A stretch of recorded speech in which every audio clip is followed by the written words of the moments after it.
Whiteduck, was she sort of a local? Yes, she was an Indian lady. Indian medicine. She knew a lot about her, you know, barks and weeds and that type of thing, yeah. Where did she come from? Well, now, it's a long story in a way. She really came from back in here around the Schooner Lake. I think that, you see, there was a lot of Indians in there. There was a lot of different Indians in around, and I think that is where she came from. But when Grandma came here, she was living on the far shore of Eric's Lake in a shanty. And she had Louis and Joe. And then Gabe was born later. And somebody says, well, she was Mrs. Whiteduck. How come it was Louis Mitchell, Joe McLaren, and Gabe Whiteduck? Grandma says, toss your hat in the air and take the first name comes down.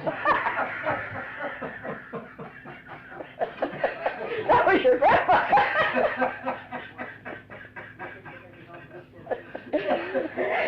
Now, I think that was about the size of it. She lived alone back there. Yes, she did. Uh-huh. In the shanty. And but anyway, she had these two, and then Grandma said she had a girl that died, I think. But she had, a lot of it was trial and error too, you know, but... Thanks very much. He'd probably kill me if I dropped it. Some of it good. Some of it good. But she was you know, she knew about herbs and bark and that type of thing, and a lot of things like that. Right. But she, Joe McLaren liked to tell me a story about one time they ran right out of food. They absolutely didn't have nothing. But she always had an old gun, Mrs. Whiteduck did. And she didn't have any shells, so that's not going to do her much good, the old muzzle loader type of thing, you know. So, well, there was nothing else to do, but she... liked some sugar and milk. Nothing else to do, so she came out here to Grandpa's, and she said to my Grandma, she said, if you had any work or anything I could do, because she said, we're running out of food, you know, completely. And, well, Grandma said, I guess the house was getting a little full too, probably, so she said, well, I really haven't. Do you want to run 2 bales of water? But she says, oh, well, we'll see you through somehow. So Grandpa went down cellar and he brought up a pail of potatoes. And he took an envelope and put it full of salt. He gave it to her full of salt.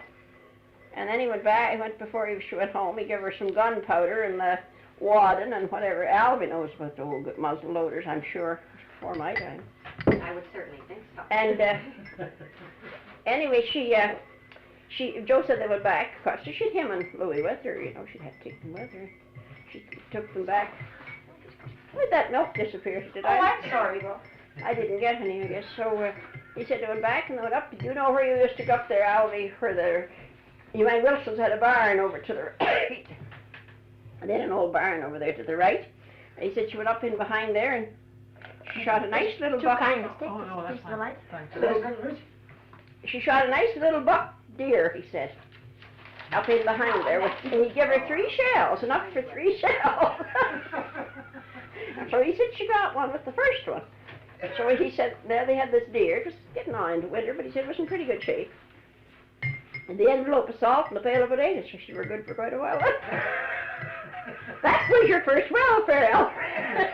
Because Grandpa was always on the council, so he was on the township council, so that was your start of welfare.